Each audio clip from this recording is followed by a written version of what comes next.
നമസ്കാരം. പ്രധാന വാർത്തകൾ. ഹൈഡ്രോളിക് തകരാർ. ദുബായിൽ നിന്നുള്ള എയർ ഇന്ത്യ വിമാനത്തിന് കോഴിക്കോട് എമർജൻസി ലാൻഡിംഗ്. ദുബായിൽ നിന്ന് കരിപ്പൂരിലേക്ക് വന്ന വിമാനം എമർജൻസി അലർട്ട് നൽകി കോഴിക്കോട് വിമാനത്താവളത്തിലിറക്കി. വിമാനത്തിന്റെ ഹൈഡ്രോളിക് തകരാർ മൂലമാണ് എമർജൻസി അലർട്ട് പുറപ്പെടുവിച്ചത്. യാത്രക്കാരെല്ലാം സുരക്ഷിതരാണെന്ന് അധികൃതർ പറഞ്ഞു.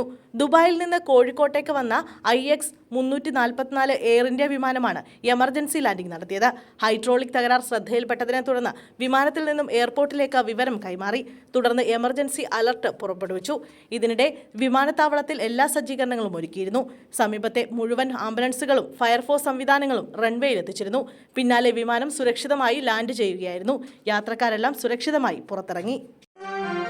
ഫ്ളാറ്റിലേക്ക് പടക്കമേറ്. പ്രായപൂർത്തിയാകാത്ത 2 പേർ കസ്റ്റഡിയിൽ. തൃശൂർ പുല്ലഴിയിൽ ഫ്ളാറ്റിലേക്ക് പടക്കമേറ്. ഫ്ളാറ്റിന്റെ ഡോറുകൾക്കുൾപ്പെടെ കേടുപാടുകൾ സംഭവിച്ചു. ഇന്ന് പുലർച്ചെയാണ് സംഭവം. ആക്രമണത്തിൽ 2 പേർ കസ്റ്റഡിയിലായി. കേരള ഹൗസിംഗ് ബോർഡിന് കീഴിൽ വരുന്ന ഫ്ളാറ്റിലേക്കാണ് പടക്കമെറിഞ്ഞത്. വീര്യം കൂടിയ പടക്കമാണ് വലിച്ചെറിഞ്ഞത്. 3 അംഗ സംഘമാണ് പടക്കമെറിഞ്ഞതിന് പിന്നിൽ. എന്നാൽ ഫ്ളാറ്റ് മാറി പടക്കം എറിഞ്ഞത് എന്നാണ് പോലീസ് കണ്ടെത്തൽ. മറ്റൊരു ഫ്ളാറ്റിൽ താമസിക്കുന്ന കുട്ടികളുമായി പ്രശ്നങ്ങളുണ്ടായിരുന്നു. ഇതിനെ തുടർന്നാണ് ഫ്ളാറ്റിലേക്ക് പടക്കം വലിച്ചെറിഞ്ഞത്. വലിയ ശബ്ദത്തോടു കൂടിയാണ് പൊട്ടിത്തെറി ഉണ്ടായത്. ബസ് മാറിക്കയറിയതറിഞ്ഞ് തിരിച്ചിറങ്ങി.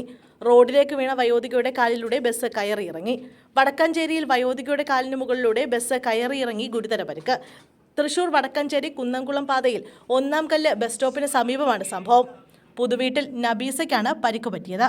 കുന്നംകുളത്തേക്ക് പോകാൻ ബസ് കാത്തിരിക്കുകയായിരുന്നു ഇവർ. എന്നാൽ കുന്നംകുളത്തേക്കുള്ള ബസ്സിലായിരുന്നില്ല ഇവർ കയറിയത്.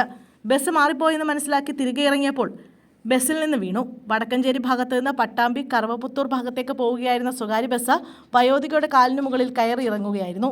കാലിന് ഗുരുതര പരിക്കേറ്റ വയോധികയെ ആശുപത്രിയിൽ പ്രവേശിപ്പിച്ചു. കാരവനിലെ ഇരട്ട മരണം. വിദഗ്ധ സംഘത്തിന്റെ സംയുക്ത പരിശോധന തുടങ്ങി.